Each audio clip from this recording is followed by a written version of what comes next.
اعوذ باللہ من الشیطان الرجیم بسم اللہ الرحمن الرحیم السلام علیکم ورحمۃ اللہ وبرکاتہ۔ جی ویورز، کیا حال چال ہے؟ امید کرتے ہیں کہ آپ سب اللہ تعالیٰ کے فضل و کرم سے ٹھیک ٹھاک ہوں گے۔ آج ہم بات کریں گے پاکستانی ایکٹر سارہ خان اور فلک شبیر کی منگنی ہوتے ہی شادی کی تقریبات کے بارے میں۔ اداکارہ سارہ خان اور فلک شبیر کی جیسے ہی منگنی ہوئی اس کے بعد انہوں نے شادی کی تیاریاں شروع کر دیں۔ ابتدائی طور پر پہلے سارہ خان نے ایک انسٹاگرام پوسٹ شیئر کی جس میں انہوں نے اپنے ہاتھ میں انگوٹھی کو دکھایا تھا اور یہ بھی کہا تھا کہ میں نے ہاں کر دی ہے۔ بعد میں انسٹاگرام سٹوریز میں انہوں نے کچھ ویڈیوز بھی شیئر کی، جبکہ انسٹاگرام میں ایک اور تصویر پوسٹ کی جس میں فلک شبیر گھٹنوں کے بل بیٹھ کر ان کا ہاتھ تھامے ہوئے تھے۔ فلک شبیر نے بھی اپنے انسٹاگرام پر مذکورہ تصویر کو پوسٹ کیا، جبکہ سٹوریز میں مین تقریب کی متعدد ویڈیوز بھی شیئر کی گئی، تاہم انہوں نے اس وقت ویڈیو کے حوالے سے کوئی وضاحت نہیں کی تھی کہ منگنی ہونے کے بعد شادی کا کوئی پلان ہے یا نہیں۔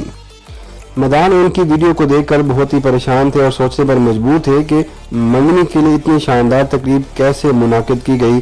تاہم کچھ گھنٹے کے بعد دونوں نے راز سے پردہ اٹھاتے ہوئے مداحوں کے ساتھ مزید ویڈیوز اور تصاویر شیئر کرتے ہوئے بتایا کہ ان کی منگنی ہوتے ہی شادی کی تقریبات بھی شروع ہو چکی ہیں۔ سارہ خان اور فلک شبیر نے 16 جولائی کو اپنی مایوں اور مہندی کی تقریب کی ویڈیوز شیئر کی، جن میں دونوں کو خوشگوار موڈ میں دیکھا جا سکتا ہے۔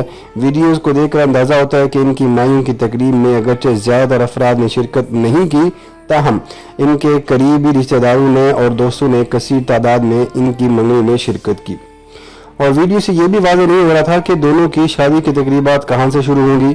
تاہم رپورٹس یہ ملی ہیں کہ دونوں کی شادی کی تقریبات کراچی میں ہوئیں اور شادی کی تقریبات تقریباً 17 جولائی تک چلنے کا امکان ہے۔ دونوں کی شادی پر شعب شخصیات اور مداحوں نے نیک خواہشات کا اظہار کرتے ہوئے ان کی جوڑی کو بہترین بھی قرار دیا ہے۔ دوسری جانب سارہ خان کی شادی پر ٹویٹر پر لوگوں نے اداکار مختار عثمان کا مذاق بھی اڑایا اور لکھا کہ اداکار کی شادی اداکارہ کی وجہ سے ہو ہی نہیں رہی۔ مداحوں نے اپنی پوسٹ میں یہ بھی لکھا کہ عثمان مختار جس بھی اداکار کے ساتھ کام کرتے ہیں اس کی شادی ہو جاتی ہے، اور ساتھ ہی لوگوں نے اداکار کی ڈراموں کی تصاویر بھی شیئر کی۔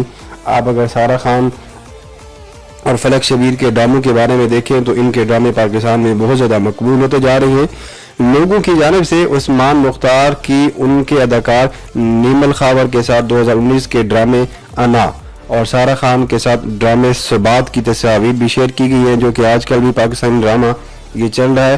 اگر آپ پاکستانی ڈرامے میں دلچسپی رکھتے ہیں تو آپ اس کو ضرور دیکھیے گا۔ اور دلچسپ بات یہ بھی ہے کہ عثمان مختار کے ساتھ ڈراموں میں کام کرنے والی دونوں اداکاروں یعنی نیمل خاور اور سارہ خان کی شادی ہو گئی، جس وجہ سے لوگوں نے اداکار کے لیے مزاحیہ جملے بھی کسے۔ لوگوں کی جانب سے مزاحیہ جملے بنائے جانے کے بعد عثمان مختار نے ایک ٹویٹ کی اور لکھا کہ اگلی بار وہ ڈرامے میں اکیلے آئے گئے تاکہ ان کے ہاتھ بھی پیلے ہو سکے، اس لیے کہ وہ جس کے ساتھ بھی آتے ہیں ان کی شادی ہو جاتی ہے اور وہ بیچارے ویسے کے ویسے رہ جاتے ہیں۔ تو دوستو، آج کی ویڈیو میں اتنے ہی۔ نیکسٹ ویڈیو میں انشاءاللہ ہم مزید کسی ویڈیو میں ان کے بارے میں مزید بات کریں گے۔ اپنا بہت سارا خیال رکھیے گا۔ اللہ حافظ۔